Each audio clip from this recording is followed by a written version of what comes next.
Sekarang yang paling bahaya, orang alim, orang soleh, hafal Quran, pinter qiraah, ngerti ayat hadis, menjadi sombong. Sombongnya mungkin tidak kelihatan di wajah dan badannya, tapi terasa dari hatinya. Kadang-kadang ketok moto nek wis qiraah iku ngene. A'udzubillahi minasyaitonir rajim.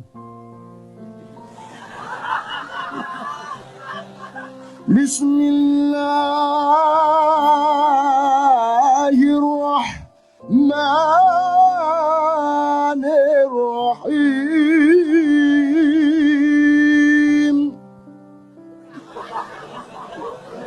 Awas kalau tidak kagum, awas kalau tidak kagum, awas kalau tidak memuji saya, awas. Saya tidak bisa ngeklaim, Allah yang boleh ngeklaim, tapi saya boleh merasakan. Perasaan saya mungkin salah, tapi saya pantulkan mungkin kesalahan itu. Syukur Anda menjumpai kebenarannya. Saya tidak pernah mengatakan bahwa yang saya omongkan benar. Kita itu sama-sama mencari kebenaran terus-menerus. Kapan-kapan saya pernah tidak menjelaskan benar piye jane. Gitu ya teman sekalian ya. Oke, sekarang gini. Waktunya habis kira. Udah jam 3 pas. Gini. Ada Allah, tidak mengakui Allah. Ada Allah tapi mengingkari Allah. Ada Allah tapi menyekutukan Allah. Itu kan nanti diterjemahkan secara nilai. Dari filosofi, mau akidah, filsafat, moral, sampai aplikasi sosial, sampai hukum, sampai segala macam.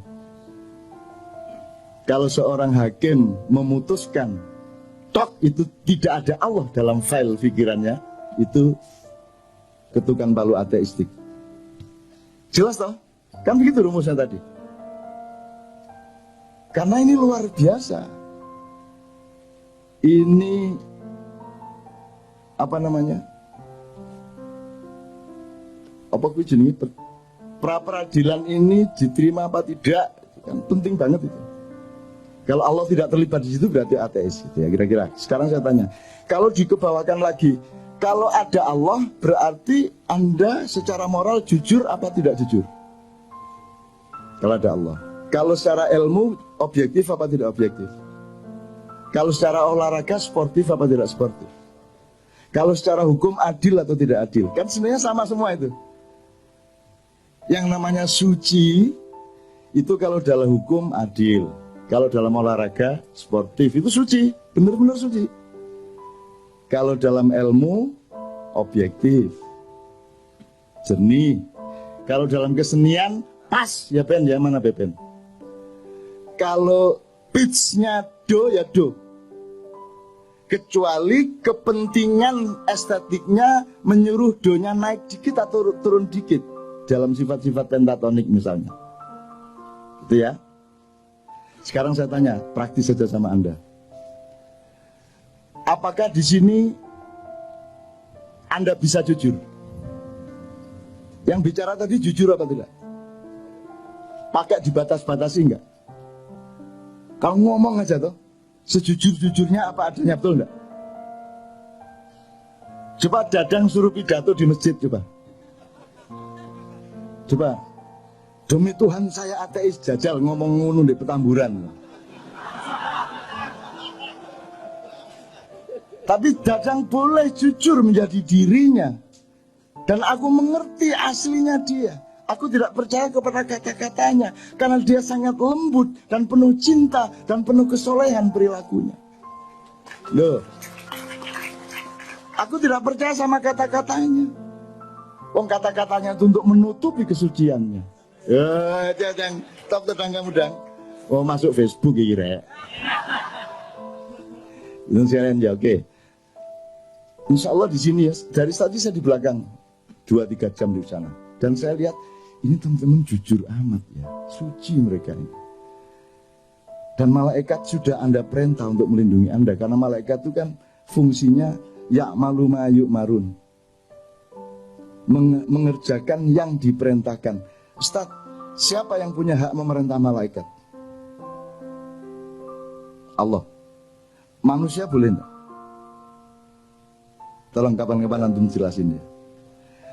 Siapa ahsani takwim? Manusia. Siapa yang diberi hak khilafah? Manusia. malaikat di bawah manusia atau di atas manusia dalam soal otoritas khilafah. Di bawah manusia, jadi Anda bisa perintah malaikat. Loh ini beneran. Kan bareng hati nih. Gendeng arek-arek iki. Kurang ajar aku diarani ngono karo arek-arek. Bayangin itu. Wah kalau banjir Nuh itu yang mati berjuta-juta orang itu Israel wah speed tinggi pokoknya gua itu remeh mbok piro itu. Gimana sih malaikat itu institusi gitu loh. Ada perdana menteri namanya Jibril, menteri ini namanya Mikael, menteri penerangan namanya Israfil. Masa Israfil ini trompet terus, masa diciptakan Allah bermiliar-miliatan penggawaannya mek ngene, gendeng arek iki. Pikirannya hidup, fikir ini kan Anda berlatih untuk ludeng akalmu, betul enggak? Di sini ludeng enggak pikirannya?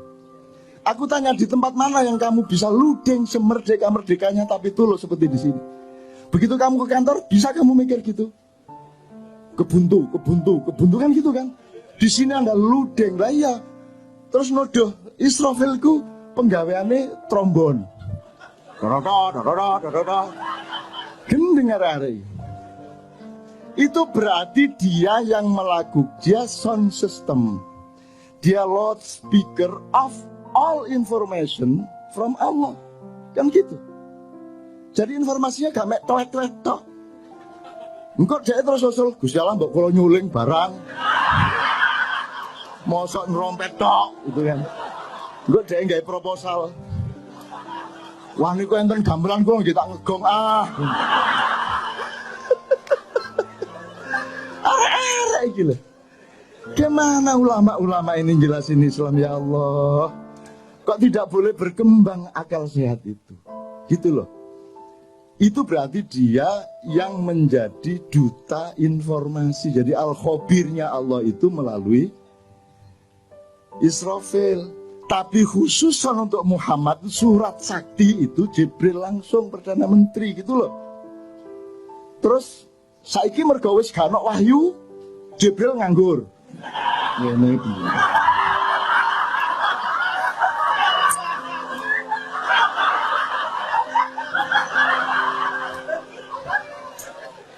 Semiliar tahun ngulat. Terus gak ono nabi ya. Lu saya dikai akal gak digawe gitu. Jadi Jibril memanggil karo awakmu iki. Aku mek diarani pensiun mulat. Terus mari ngono main biliar bola 3 gak cetak ijen. Terus mari ngono aerobik. Arek-arek iki. Enggak. Makanya belajar madza al-wahyu wa ma adraka mal wahyu. Wahyu itu apa dipelajari dong. Kalau ilham itu apa, hidayah itu apa, fadilah itu apa, maunah itu apa, dipelajari gradasinya, strukturnya, perangkat-perangkat dan persyaratannya. Kamu pikir Allah itu membikin terus Allah itu wah ngenteni jek suwe kira Jokowi. Wah jek suwe ki Soeharto. Bagi Allah seluruh kejadian yang kita alami dari Adam sampai kiamat itu cuma des ngono. Kalamhin bil basar. Sekejapan mata ngene gitu. Jadi ketepnya niki wis kita sudah berlangsung sekian triliun tahun. Itu sama dengan Nabi Sulaiman bikin sayembara, siapa yang bisa bawa istana Bilqis ke sini. Terus Ifrit, saya yang akan angkut memindahkan istana Bilqis ke sini. Berapa lama kamu membawa? Kata si Sulaiman alaihissalam. Sebelum baginda berdiri dari singgasana, istana sudah sampai ke depanku. Sulaiman kan menghormati jane wis kesuwen jane gitu, tapi dia nggak ngomong dia. Bisi aku dok kesuwen nun ya. Nggih aku.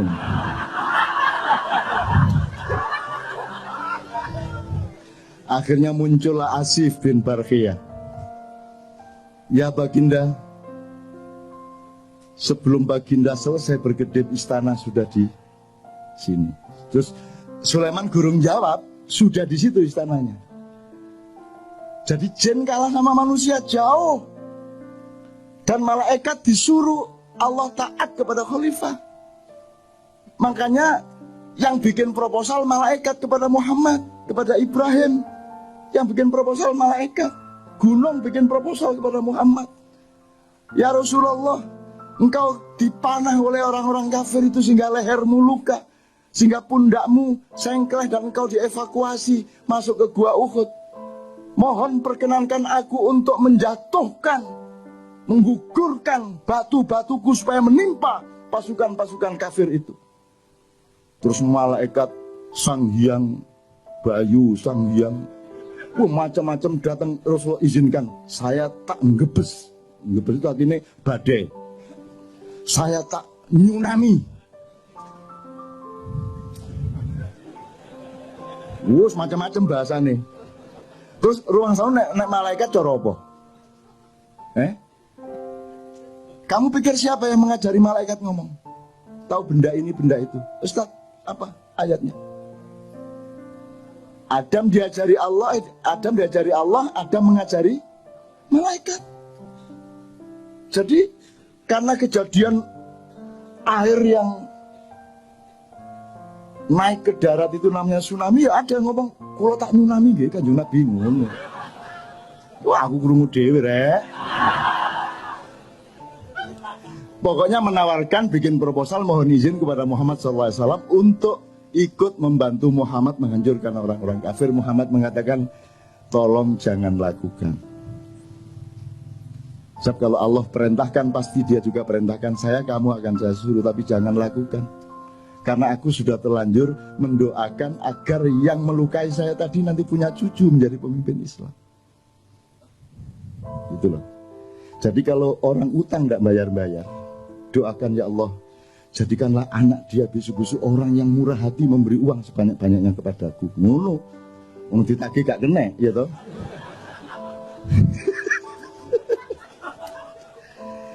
Gembira ya Anda ya. Loh, ini namanya rahmatan lil alamin. Bukan hanya rahmatan lil ad loh. Kita khalifatun fil ad, tapi rahmatannya lil alamin. Jadi Anda harus bisa ke Mars. Anda harus naik ke langit-langit. Anda harus ke langit 2, langit 3. Anda menembus dimensi-dimensi. Karena Anda berkewajiban untuk rahmatan lil alamin. Lah ini bumi tok aja kamu tidak bisa rahmatan lil alamin. Paten-patenan bendino. Soal tato gelut. Ayo tatoan gak oleh wudu. Gitu toh? Gak sah wudumu. Seneng arek-arek. Kok gak sholat? Aku gak bisa wudu ya. Disangganya terus sedih, seneng. Wong gara-gara tatoan gak bisa wudu. Akhirnya dia gak pernah sholat kan. Sing salah sing bid'ano atau sing karena gak sholat akhirnya. Jadi kalau Anda ingin tidak sholat, mulai besok tatoan. Padahal wudhu itu kan bukan urusan kebersihan jasad, tapi kebersihan hidupmu, rohanimu, perilakumu, akhlakmu. Makanya secara simbolik meripatmu dibasuh, karena kamu harus waspada, kamu sering melihat hal-hal yang tidak baik. Begitu juga telingamu, mulutmu, hidungmu, dan seterusnya, kakimu, tanganmu dibasuh karena dia sering melakukan, dibersihkan dari perilaku-perilaku biasa. Kalau yang kentut pantatmu tidak diusap. Masa anak wudu ngene kae? Ngene wudu. Nggak ada, padahal yang kentut siapa? Jadi yang kotor mana? Pantatnya tuh. Nah jadi ternyata wudu itu bukan urusan kotornya badan. Wong buktinya yang dicuci mukanya. Kalau Anda tidak paham soal ini, lama-lama badanmu bertengkar sendiri. Badanmu, wajahmu begitu diwudu, aku gak melok ngentut.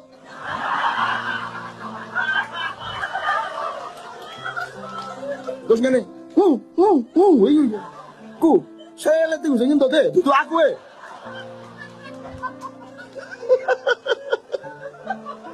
Logis ya? Jelas ya? Agama menggembirakan ya? Paling tidak menjadi rahmatan lil alamin pada dirimu, pada keluargamu. Alhamdulillah. Kalau itu sudah kamu alami setahun 2 tahun, kamu adalah rahmatan lil alamin bagi tetanggamu, bagi semua yang ketemu dengan kamu. Kan begitu. Kalau Anda sudah mendapat cahaya, lama-lama Anda menyatu dengan cahaya, lama-lama Anda menjadi cahaya. Kalau Anda sudah menjadi cahaya, tidak perlu bersinar. Oh, tak terus no gendeng kan. Kalau Anda sudah bersatu dengan Allah, Anda tidak butuh iman, Bu. Gendeng lagi. Terus YouTube, MH, tidak butuh iman. Wow, no, titik 2. Dipotong meneh, so buntut.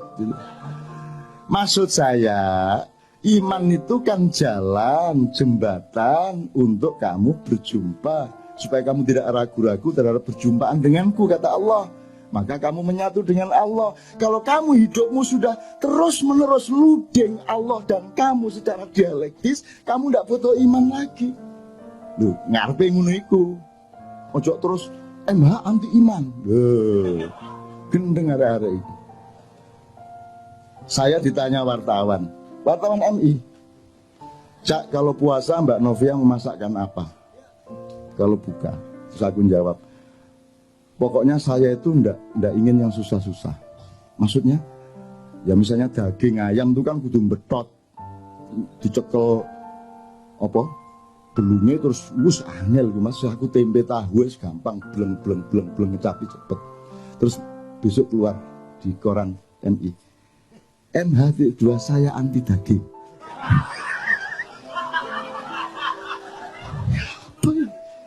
Saya anti daging. Oh, jangan vegetarian. Naruno terus akhirnya. Saya enggak vegetarian. Saya tidak anti daging. Bayangin kalau saya vegetarian dan saya yakin kepada vegetarianisme, terus semua manusia itu vegetarian, dunia akan hancur. Lah terus PT gak dibeleh. Wedhus ambruk, jalan Tamrin wedhus kabeh. Dek Senayan PT petok. Lah ndak boleh disembelih. Dibunuh ndak boleh, sembelih ndak boleh, terus piye? Wah, akhirnya overpopulasi, kambing, sapi, kerbau, wah sembarang, burung dara semua. Nggak boleh diapa-apain kok. Jadi kalau vegetarian karena keperluan pribadi tidak ada masalah, tapi jangan dijadikan ideologi. Kalau tak laksanakan bener kan ngeluh dewe kan ndak semua. Bayang no, wetek ini macet-macet itu potong ubur potong. Ya apa? Istana iki sine wedhus. Marani bose.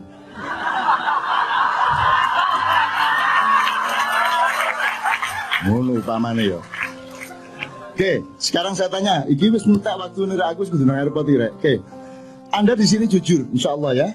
Berarti Anda sama Allah kompatibel, luding dia pada Anda, ya. Sekarang saya tanya, kalau di rumah berapa persen bisa jujur? Di rumah tanggamu sama istri, sama suami, sama anak, berapa persen bisa jujur? Nggak usah kamu jawab, cukup di batin. Ya. Begitu kamu ke kantor, berapa persen jujurnya? Kamu kalau jujur di kantormu hancur apa jaya? Kalau kamu jadi anggota DPR, dibutuhkan kejujuran berapa persen? Mana yang dibutuhkan kejujuran atau kekejaman? Mana yang dibutuhkan kesantunan apa ketegaan hati? Jadi di negara ini, di mana tempat kejujuran? Di mana tempat kesucian? Di mana tempat kemurnian? Di mana tempat objektivitas? Di mana tempat keadilan? Hanya di sini. Pas Jumat kedua tok. Nanti pulang ya nggawa gak jujure dhewe. Nanti teman sekalian ya. Bisa Anda teruskan negara yang tidak ada tempat untuk kejujuran? Bisa Anda teruskan? Apa yang salah sebenarnya? Ini negara atau bukan? Ini pemerintah atau bukan? Oke, tak singkat ya, itu jawaban dewe. Sampai kapan kamu bisa meneruskan keadaan seperti ini? Gini aja, terakhir. Salah satu parameternya gini. Parameter orang ingkar sama Allah, parameter orang mentiadakan Allah, menganggap Allah tidak ada, itu salah satunya adalah juga tidak mengakui hakikat ciptaan Allah. Misalnya Allah menciptakan batu, kerikil, kerakal, watu, aki enggak sih? Ya, fosil kayu ta sakar enggak sih? Batu mulia itu apa saja?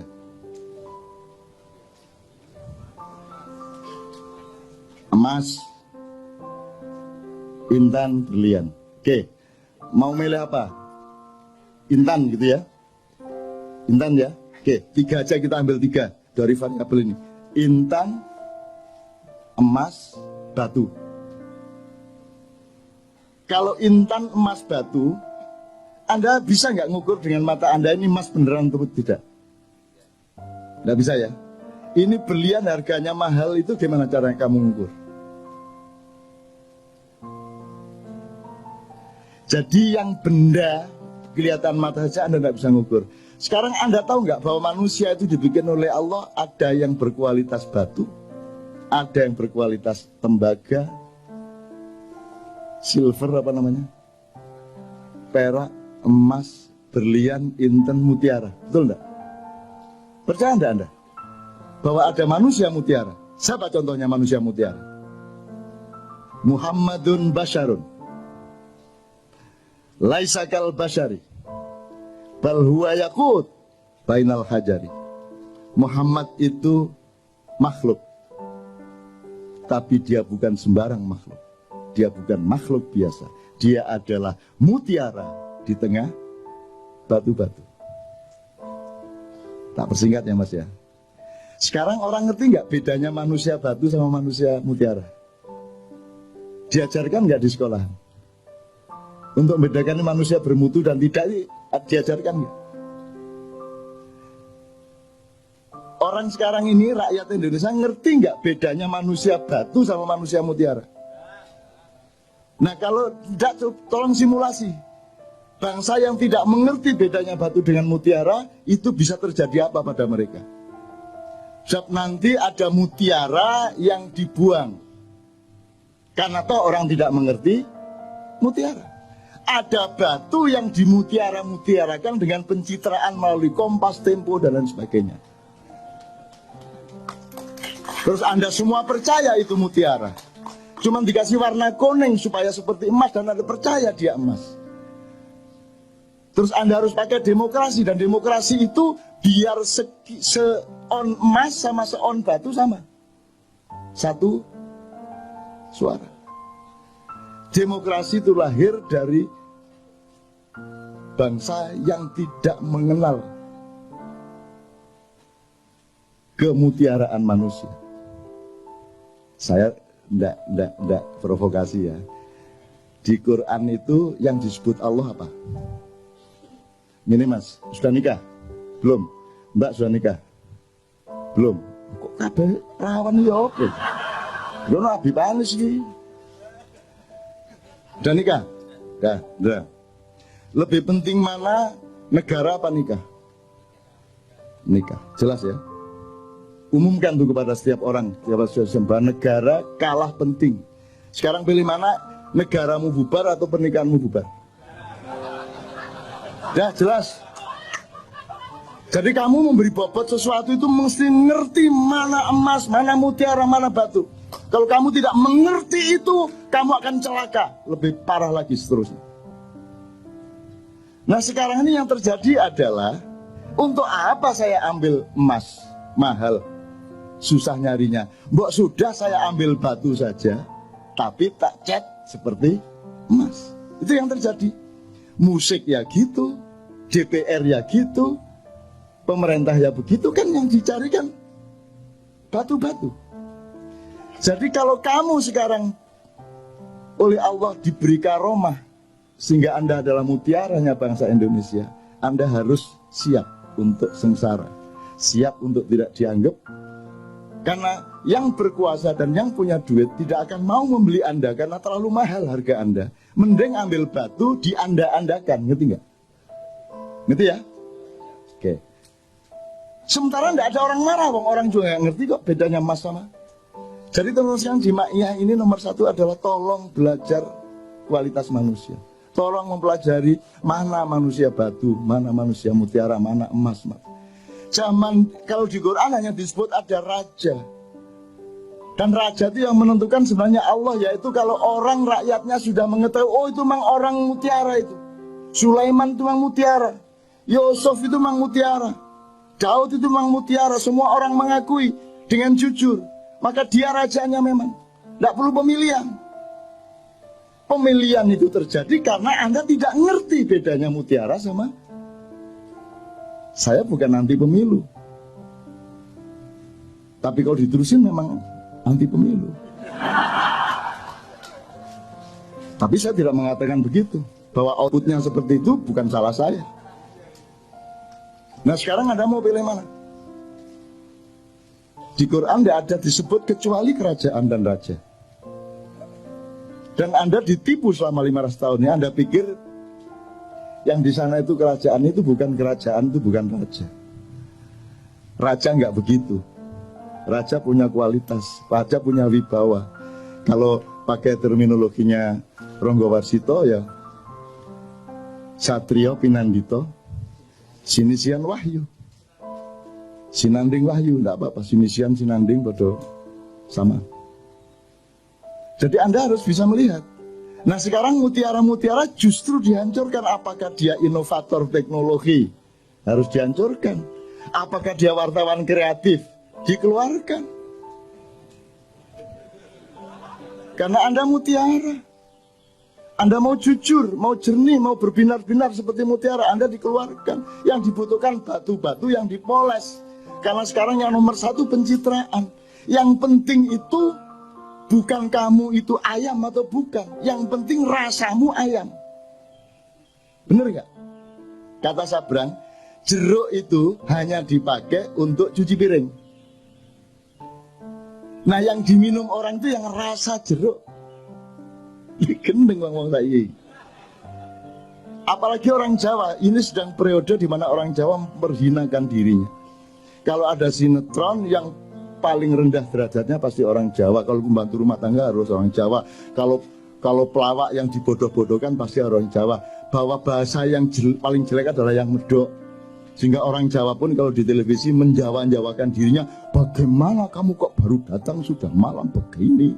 Ya gak ada orang Jawa ngomong ngono rek. Dimedok-medokkan. Jadi dia bikin jeruk, tanaman, bikin jambu, bikin opo, ternak lele. Engkau nek wis ada jeruk yang bagus disebut jeruk Bangkok. Oh nek Jawa iki sing elek dhewe. Begitu apik nek gak Bangkok, Bombay, apa meneh? Jumbo, Mandarin kan gitu. Pokoknya yang istimewa, yang mutiara disebut luar negeri. Nah Anda bulan depan harus mulai tahu bahwa Anda ini direkayasa untuk ditutupi, dimusnahkan, dipendem, dihancurkan, disembunyikan dalam waktu yang sangat lama, 500 sampai 700 tahun tergantung cara kita melihat bagaimana. Tetapi ini sudah sampai hampir ujungnya. Dan kita akan menemukan zaman yang baru sesudah itu. Insya Allah tidak lama lagi. Yang sehat badanmu, yang sehat, doakan saya juga sehat. Ini sudah berakhir, akan berakhir. Tapi kita masih akan lucu tidak karu-karuan beberapa tahun ke depan ini. Terus lucu sampai jangan guyu gitu. Gitu ya teman-teman sekalian ya. Pokoknya mutiara dan batu ya, tolong diingat. Itu aja kira-kira saya kira saya harus segera ke airport. Saya mohon tidak bersalaman malam hari ini karena engkau sudah rohani. Kalau engkau masih membutuhkan tangan, jasad dan materialku, engkau rendah. Tapi karena engkau dan aku sudah mengalami pertemuan rohani yang agung, maka tidak perlu bersalaman secara langsung. Itu caranya mergo kati kepingin cepet-cepet. Loh ya kan gitu, orang hidup kan mesra ya kalau begitu kan. Ya kan berarti aku sudah menyalamimu ini sekarang. Gitu ya. Tak doain semua Anda di sini akan oleh Allah dibuka seperti Rasulullah dibuka oleh Jibril dada dan kepalanya. Hidupmu akan semakin terbuka. Kapan Anda butuh, Anda dapat dari Allah. Kapan Anda ada kesulitan, langsung Anda ketemu kemudahannya. Amin ya rabbal alamin. Saya mohon kita semua berdiri, Ustaz, mohon didoakan.